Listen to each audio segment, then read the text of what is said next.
Hello, this is Will Hardy with Man Talk Radio. We are all about breaking down the walls of race and denomination. Your chosen Truth Network podcast is starting in just a few minutes. Enjoy it, share it, but most of all, thank you for listening to the Truth Network podcast. This is the Truth Network. Coming to you from an entrenched barricade deep in the heart of central North Carolina. Masculine Journey After Hours. A time to go deeper and be more transparent on the topic covered on this week's broadcast. So sit back and join us on this adventure. The Masculine Journey After Hours starts here now. Welcome to Masculine Journey After Hours, and we are in our pre-Father's Day show. Robbie, it's Father's Day Eve, right? I mean, you're the Eve guy. You have to be the Eve guy. It's just a single Eve. Just and a single it's right there, right around the corner. Yeah, it's tomorrow. No more shopping days left. Yeah.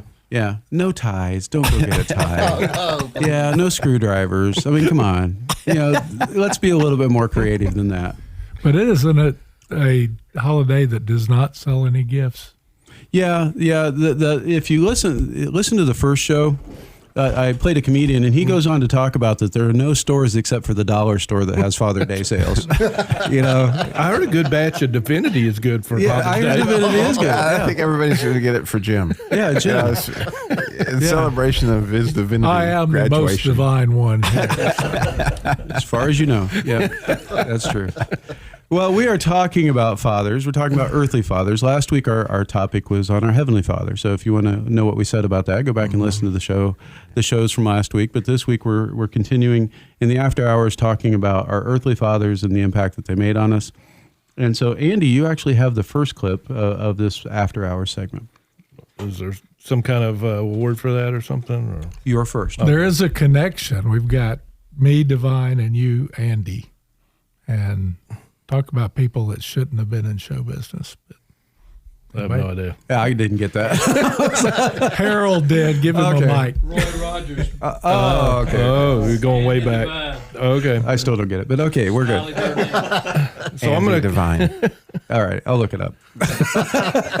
I've got Google. I'm good. His movie name was Smiley Burnett, wasn't it? Yeah. Oh, okay. Of course. Yeah.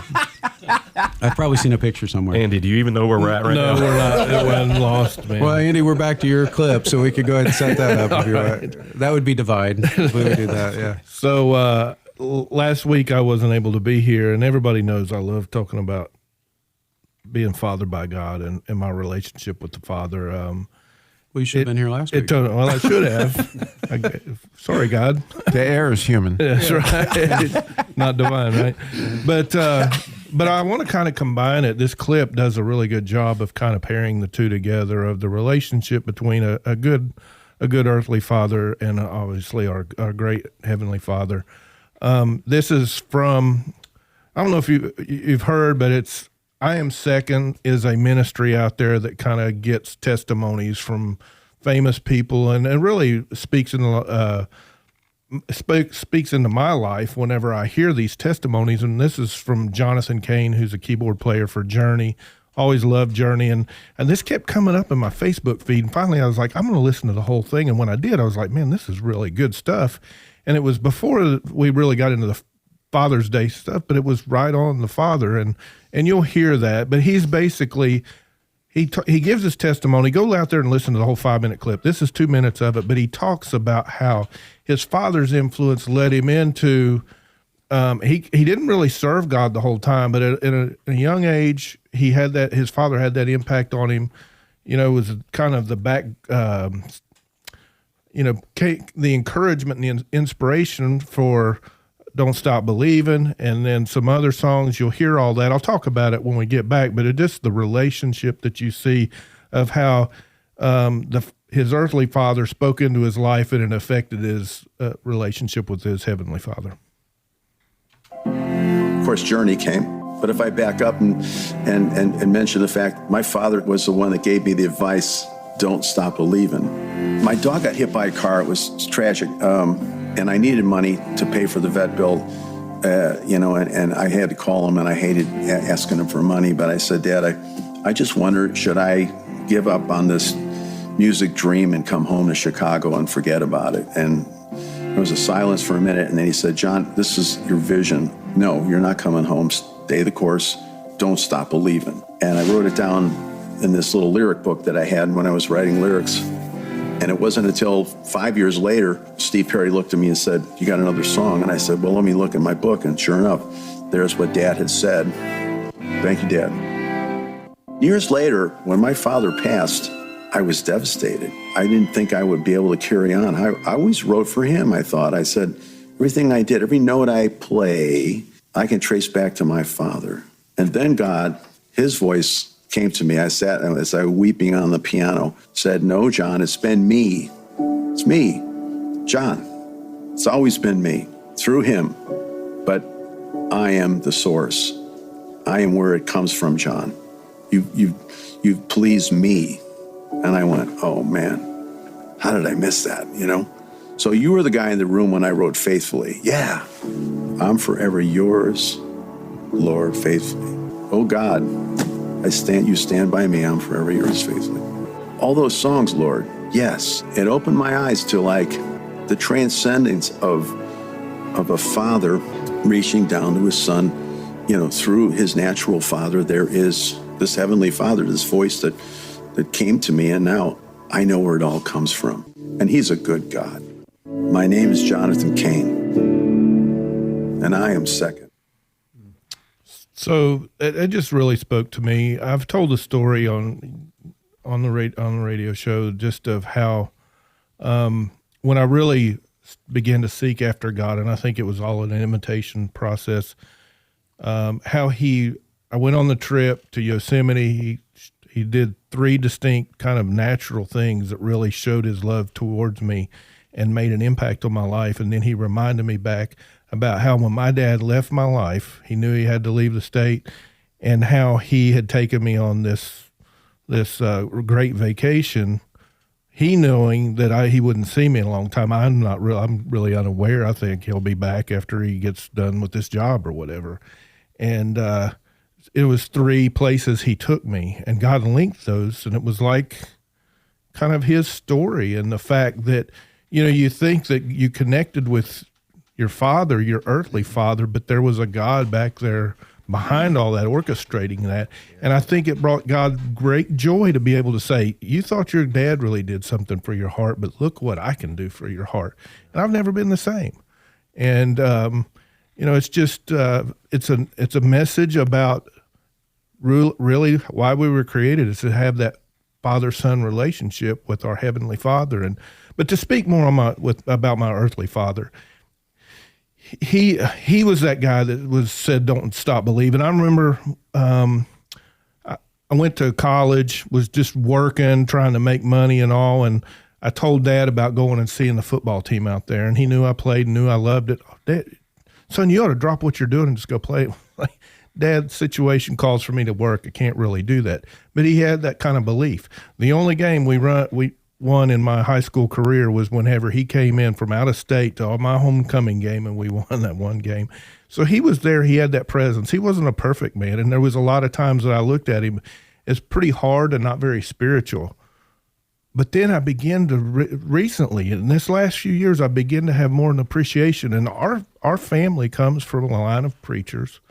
And Dad, I began to remember all the things that he said spiritually later in his life. And he began to, Mom definitely had an impact on me, but my dad did as well. Again, not a perfect man, but definitely a man. I knew I was the apple of his eye, and I knew that he was very proud of me. I knew he loved the spiritual walk that I'd chosen to take. And a lot of times I think I felt like I did that on my own.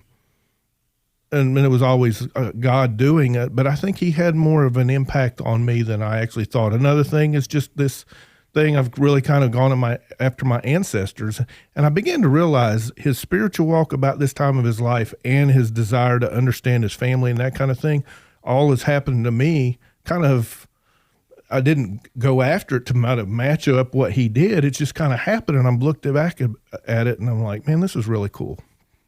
Thank you, Andy. Appreciate that. Well, Kenny, you actually have something that kind of ties in to this particular Well, when he shared this, it just, and then Father's Day came up, that song just popped in my head. Because just like the movies, y'all pull out them clips, it's got that moment or that hook. You say, this is a reflection of the beauty of God or the truth. That song to me spoke that same way. Because if we lose hope, what have we got? Emptiness, depression, and try to fill it with anything else. So we'll play the clip, and then we can talk about it a little bit more. All right, here we go. Yeah. Don't stop believing. Hold on to that feeling. Street lights, people.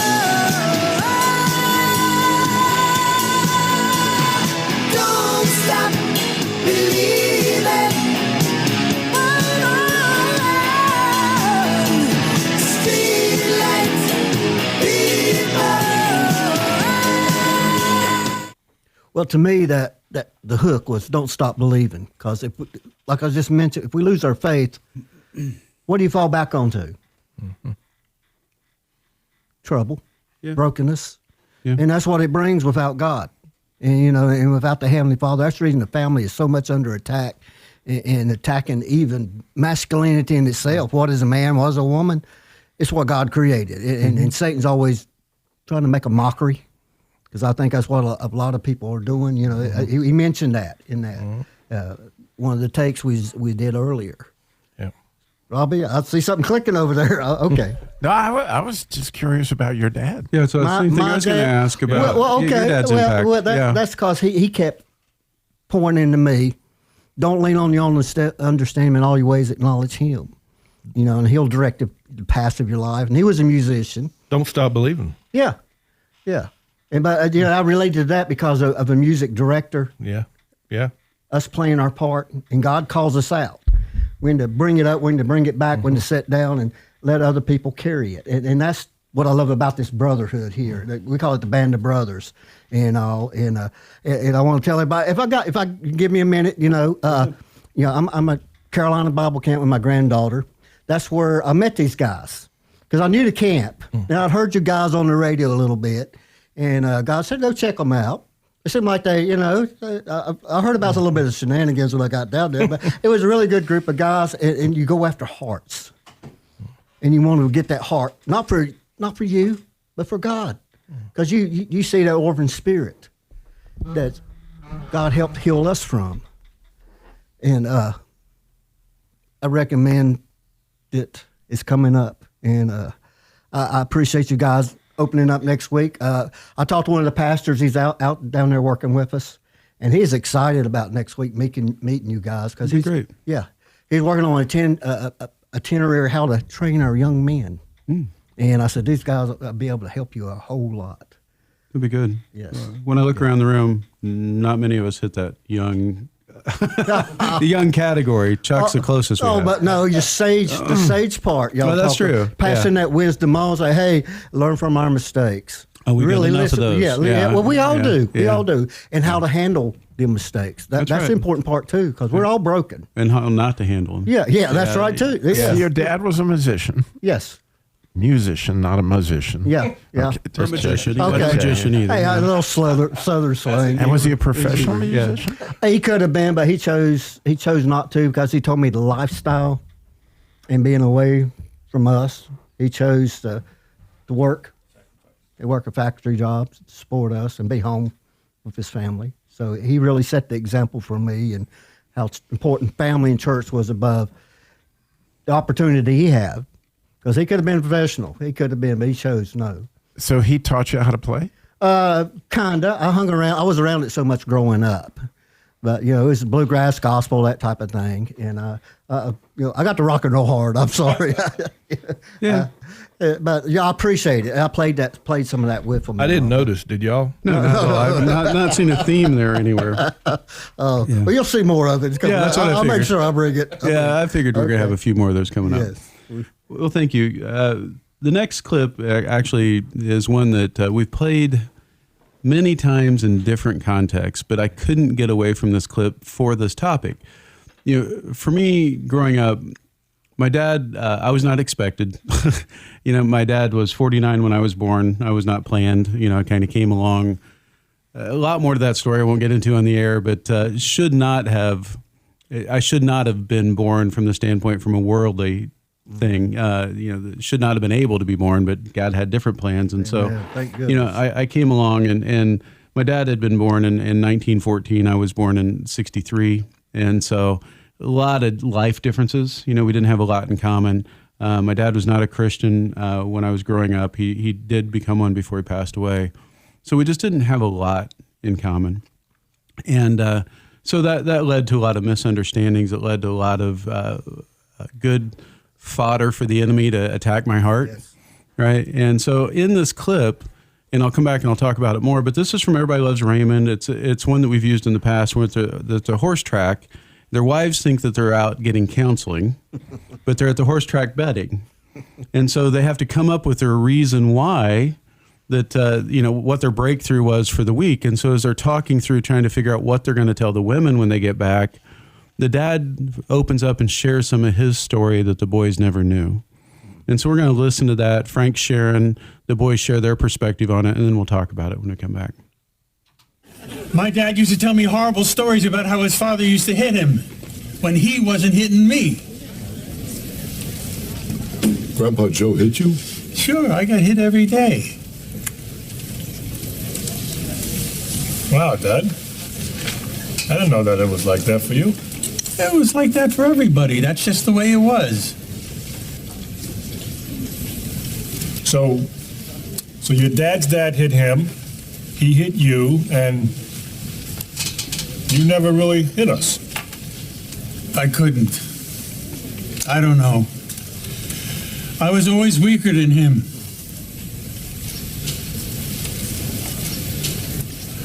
Maybe you didn't want to be like him.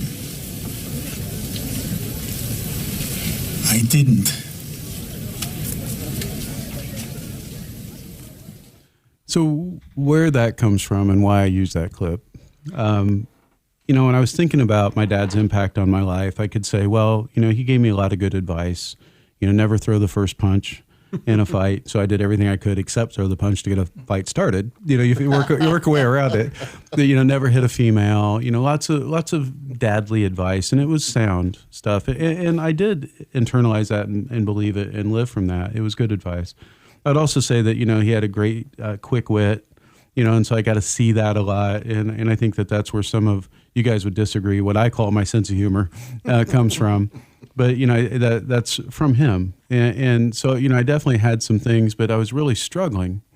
And then I started thinking about the things that I chose to do because he didn't do them, or chose not to do because he did do them. For example, my dad never came to any of my baseball games. I played many, many years. He came to 3 games. He was a huge baseball fan. Never came to any of my games. It wasn't though he wasn't available. It just he didn't come. And so the enemy's attack on that was, so you're just not important. It's not baseball he doesn't love, it's you. And so there was a lot of attacks there. Later on, I learned it's because he couldn't smoke a cigarette down at the ball field is the only reason he didn't come, and so... But, as a kid, you don't know how to interpret that or deal with it. And there was things. And so growing up, or my kids were growing up, rather, I was at every one of their events unless I physically could not be there. I would do everything I had to get there. I didn't care if it was choir, a track meet, whatever it was, whatever they were in, I was doing. I was going to be there for a performance, a game, whatever. And it was really important to me because I knew the pain of when Dad wasn't there. Right. And so initially I thought, well, what I really kind of got from my dad was what not to do or what to do in different situations, and then God reminded me of this clip and reminded me of after my dad passed away. My dad passed away in 1984. I was 21. And so he's been gone a number of years. And so, after I started walking in some of this message from Wild at Heart and really getting my heart back and some things, it led into lots of conversations with my mom and eventually to one of my older sisters, just asking him questions about my dad's life. And what really was important that God unpacked for me there was Dad wasn't there to share it like Frank did with his sons, but my mom was able to share some stuff with me. My sister was able to share stuff with me that she saw. She was 14 years older than me, And so she saw a lot of things as a teenager that I wouldn't have had any clue about. And she helped me understand what she knew about Dad's life growing up as a kid. And so what I did learn that I got from him is he protected me in a lot of ways like Frank protected his boys. If you ever watched Everybody Loves Raymond, Frank's not a model dad in a lot of ways, but when you know the rest of the story, you know the perspective, Frank was giving everything he could. And he was loving those boys as well as he could. You know, and I look back at my dad, and my dad had some things that he didn't do great, but to his ability, he loved me very well. You know, and if my kids can at least say that, to my ability, I loved him very well, then I think I've been a successful dad, right? And especially helping lead him to God and, you know, those things. And, you know, so when I look back, I see my dad totally differently. Not that he was perfect. You know, none of us are perfect, but those flaws that I thought he had weren't really what I thought they were because I didn't have the eyes to see him clearly, if that makes sense. And so my dad did give me a lot of things, and I'm still working to unpack some of that, even this many years later. Yeah, and I think we were talking about this too, and I think hearing your story and just even my dad's and stuff, I think there's the other thing too of appreciating what they actually went through themselves, the hurt that they experienced, the wounds that they experienced.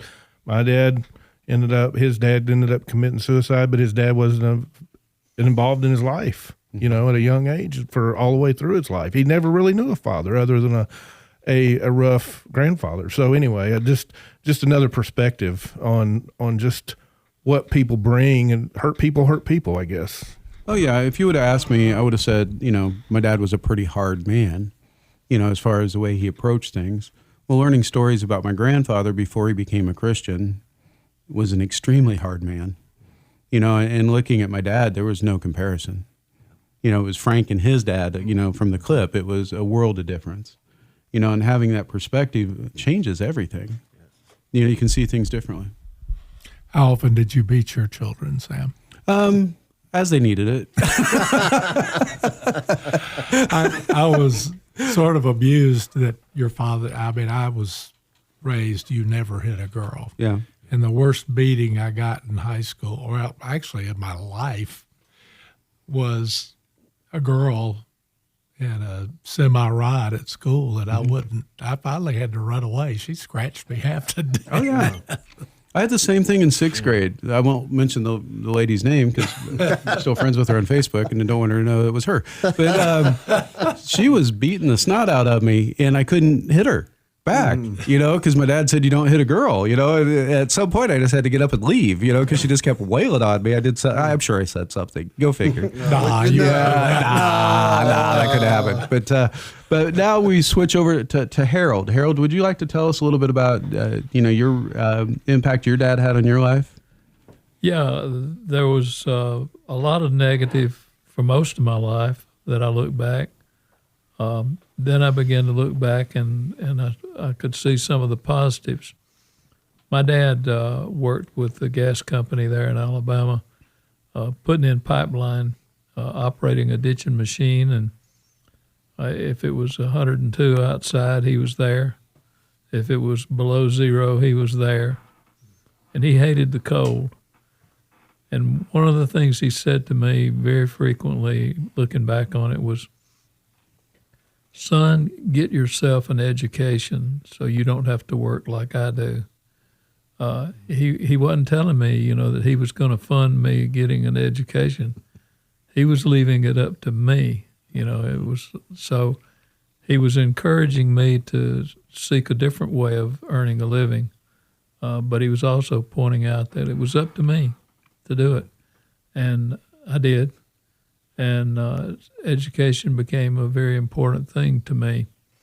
And for many years, I had a lot of resentment because my father had a problem with alcohol, and it affected me greatly. And I went through a love-hate relationship with my father because of it. When I became an adult, and of course he eventually stopped his drinking, but I began to look at his past. He was born in 1910, and I remember that as a youngster, young teenager, he left home. And he hoboed his way out to Texas to try to find a job. And talking with me one time, he told me that he went hungry a lot because he kept the dollar in his shoe, because if they caught you and you didn't have at least $1, they'd put you in the jail. So he had to go hungry rather than give up his money at the risk of jail time. So, my dad had his own demons to fight. I was actually an adult before I realized that he had been married before he and my mother were married. And his first wife was pregnant with what would have been their first child, and got typhoid fever, and both died. And that was like in May of that year. And I saw my father could go months sometimes without drinking at all. And May roll around and kapow, he's gone. And my dad was not a social drinker, but he was not abusive to us either. What I suffered from was the shame. You talked about you wanted your dad at the ball games. Well, when I was playing high school football, I didn't want my dad to come because he would be drinking and I would be embarrassed. And so it was kind of a thing where, I had to forgive him after I became older and smarter. I did forgive my dad, but I still realized the impact it had on me. Did you play quarterback? No. Or even eighth back? Eighth back. He was a lineman. Leave him alone. I was running back He and was quick. cornerback on defense. Kick returner, punt returner. Yeah, we'll go with that. No, I know you were, Harold. Thank you, Harold, for sharing. Thank you for listening to the show. We who are all on the air today, we're all fathers. And one of the things I want to leave you with is we are so incredibly proud of our kids. And so if you're having one of our kids listen, we couldn't be more proud of you. We love you. We're thankful that God gave you to us. And we're very thankful every day that we have you. Listen to us again next week. We'll talk with you then. This is the Truth Network.